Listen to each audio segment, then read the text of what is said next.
20 years. Today's my oldest son's 20-year birthday. And it's crazy to think that 20 years ago, I became a father at 21. In fact, my birthday is 2 days from now.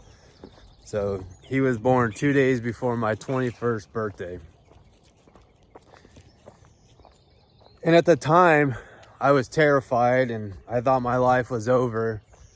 Because at the time, all I wanted to do was party and drink and still be a kid myself. Truth be told, probably saved my life. You know, at the time, I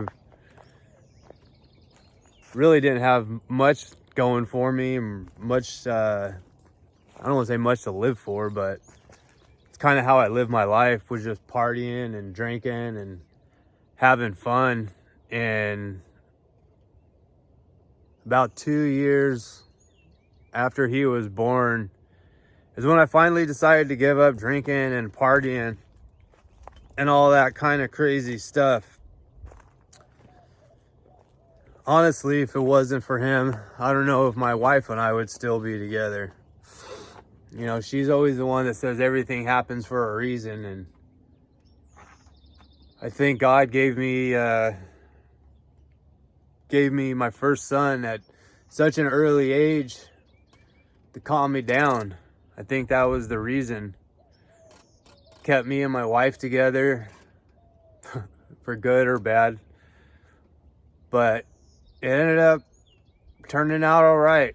You know, after I quit drinking and quit partying, I eventually, you know, got hung on prescription painkillers. And at the time, I didn't think much of it because they were from the doctor. So I didn't feel like I had another substance abuse problem. It wasn't until I tried to get off of those things that I realized it was a problem. And I have a lot of regrets about that. You know, when I first started, or when I first,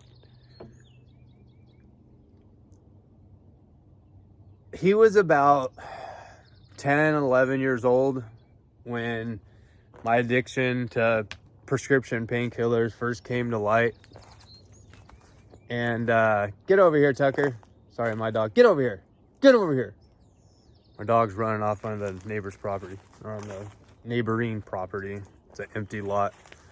Anyways, it wasn't until, he was about 10, 11 years old, I think, when my addiction first came to light and everyone found out about it. And so he was a young teenager when I was going through trying to get sober. And those are some of the most crucial time in a boy's life, you know, going through puberty. And I just wasn't there for him. You know, I even though I was no longer using, I was still a mess. Everyone thinks that once you get off these drugs that you just go right back to life, and not realizing all the damage done. And did you find a ball? Tucker dog found a ball. What'd you do? Tucker dog, did you get a ball? We got those damn glow-in-the-dark balls all over our property. My wife has them on auto ship. They come in a 2-pack every month because we lose them so often. So now we got a whole ton of them. Anyways, so you know, I forgot where I was. So yeah, he was becoming a young man, and I just wasn't there. And unfortunately, you know, he just kind of locked himself away in the room and played video games and ate a bunch of junk food. And I feel really guilty about that. You know, fortunately for us, he wasn't our wild one. He was pretty mellow. He's pretty tame. I know he likes to think that he's not, but compared to how I grew up and the things that I was doing at his age and where he's at now in life, you know, he's doing pretty good. Him and his girlfriend live down the way. They have their own little place, you know, they've been living together on their own for the last couple years. He tried tricking me into, when they were still in high school, getting her to live here. And my wife and I said, absolutely not. Maybe when you guys are 18 and you guys can when you guys both graduate high school and you guys both have a job and stuff like that. So they ran off and rented some room from somebody for way too much. And I don't know, I think those experiences are good. Are good, even though it was probably not the best situation for him to be in, but I think it was good for him.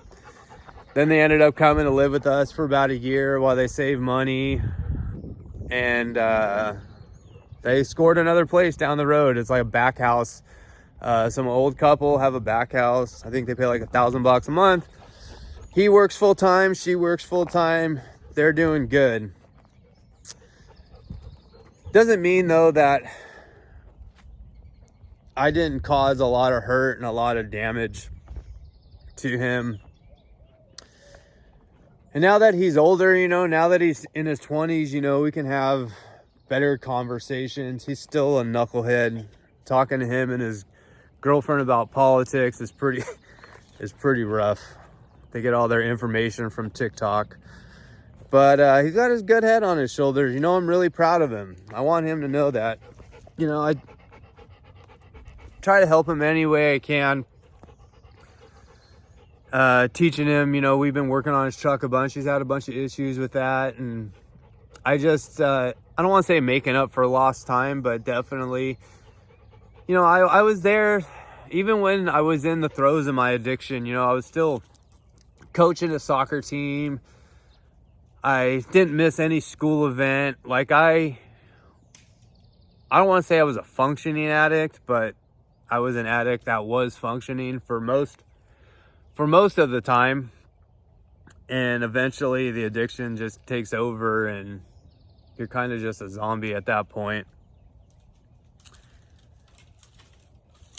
But I hope he knows. I mean, he understands now that what I was going through, you know, we tried to hide it from him the best we could.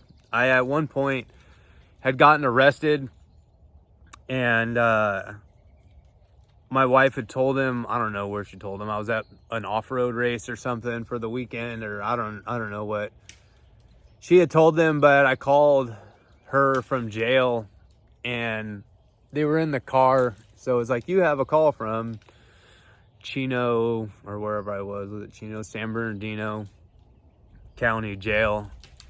So then he found out then that I went to jail. So I had to have that talk with him when I got home. And at the time I was still coaching his soccer team. And I think we had a game that weekend that I had missed because I was in jail. It's just stories like that I look back on, and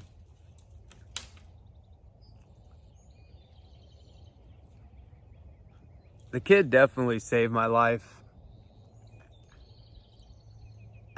Had he not been born so young, I probably would have never gave up the partying and drinking. And it was only a matter of time before, you know, doing a gainer off of a 2-story hotel roof into a pool, or racing dirt bikes up and down the street. It's only a matter of time before that lifestyle catches up to you.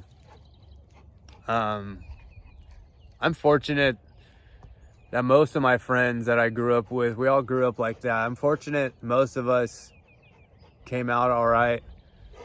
There's a couple that aren't doing so good, but none of us have died yet. So that's good. I don't know why I'm getting on that. This is about Seth and how much I love him and how proud I am of him. And, you know, when I had him, like I said, it was 2 days before my 21st birthday, and I was doing the math in my head, and I'm like, oh man, when I'm 42, he'll be turning 21 and I'll still be young enough to go out and have a beer with him. And just crazy how much your priorities change, or how much your views change. Because now I don't drink. He doesn't really drink or care to drink, I don't think. And I don't know if that's just because that's how kids are these days. They don't party like we used to, or if it was just exposure to how I was living and all that kind of stuff that kind of made him just not want to go down that path, which that's good, I guess. You know, it's my second born, who's the wild one, who I've told my wife from the very beginning we need to keep our eye on him, because he's the one that you can already see it, you know, pushing boundaries, seeing what he can get away with. I think my third one, I think he'll be the goofy one, I'm hoping. But I'm proud of you, son. I'm glad you're doing so good. You know, him and his girlfriend are talking about right now, they're starting to save up to buy a house. And he's doing way better than I was at that age. At that age, I had a son, and I was living in my parents' house with my girlfriend, working, I don't want to say dead-end jobs, but just working a job just to party on the weekend and pay the couple of bills we had. You know, he's good with money, which is, I'm not. You know, I don't know where he learned a lot of this from. And I think a lot of it is just he didn't want to be broke like I was all the time. He didn't want to be a degenerate like I was all the time. So maybe some of my degeneracy repelled him away from making a lot of the bad choices that I made. So here's to 20, buddy. Cheers. We went out to dinner. We took him out to dinner. So yeah, I mean, even like this, like, what would you want to do for your 21st birthday? Let's go to Antler Cafe and get a chicken fried steak. All right, I can do that. Let's go to Antler Cafe and get a chicken fried steak, which if you're ever in Texas or in this area of Texas, and you should go to Antler Cafe and get their chicken fried steak. It is amazing, but definitely not what you would think a 20-year-old want to do on his birthday. In fact, I think he's working today. So that's good. He's got a good head on his shoulders, and he's a good kid, and I love him very much, and I'm very proud of him. Leave this video right there.